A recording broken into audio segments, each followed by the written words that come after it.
Lin-Manuel Miranda. First off, I just love your name. I say it all the time. Every time I've heard it, I'm like, actually, that's such a flowing name. Someone realized that it's also the same amount of syllables as Carmen Sandiego, and after this press tour, it's very fitting. So a lot of people have been singing to me, where in the world is Lin-Manuel Miranda? I love that so much. It's genius. I love it. All right, perfect. Let's focus. Mary Poppins Returns.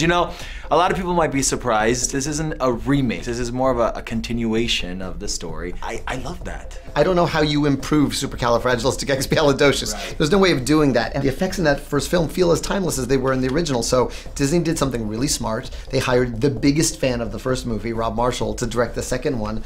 And he sort of fast forwarded 25 years. He said, what would Michael and Jane Banks feel like as adults? But I think that the storyline has a really important message about being a kid or, connecting to our childhood. And I think the first film shares this theme of sort of, the magic of childhood and how imagination allows us to sort of go anywhere and make the most mundane experience extraordinary, whether that's cleaning your room in the first film or taking a bath in our film. Now, you said also a key word there, which is magic, right? And in Mary Poppins' case, it's magic, but it's subtle. It's like hidden almost, right? She's a mastermind. Yes, completely. So what's your hidden magic skill?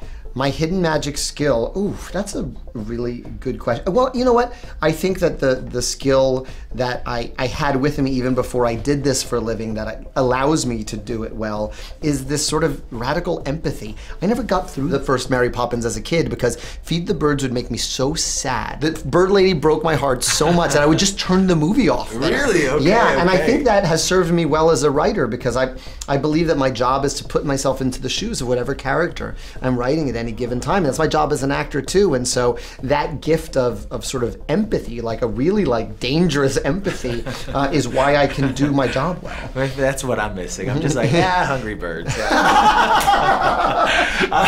they're fine. Yeah, whatever. That's good. They'll figure it out. That's very funny. I knew that there was going to be these special guest appearances, right? But I was still surprised, when I saw Meryl Streep and Dick Van Dyke. I mean, talk about legends. You're a legend. I mean, you're definitely a legend already, but these are like legends that have been around for decades. Absolutely. Right? And I feel like Dick Van Dyke embodies the theme of this movie because don't you feel like there's a childhood glint in his eye, even though he's 91 years old when we were filming this? He's 93 now. And you still feel like that guy's a kid.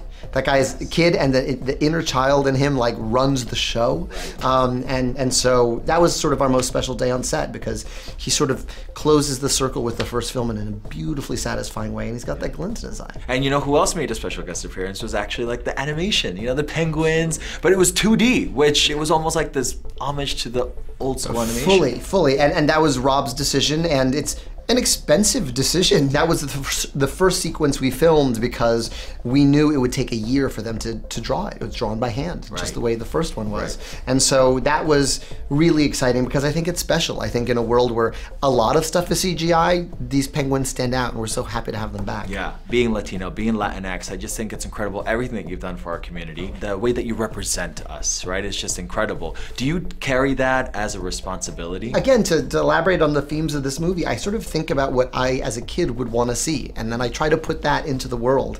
And so I try not to let it inhibit me from living my life. I get frustrated in traffic like everybody else. I'm still a person, but at the same time, when it comes to social media, when it comes to sort of who I am out in public, I try to get out of the world what I would want to get back, and that's kindness. And I think a little kindness goes a long way in 2018. I love that. I love that. Let's talk about Puerto Rico, right? It's near and dear to your heart and near to my heart. I'm Colombian, but still in my heart, right?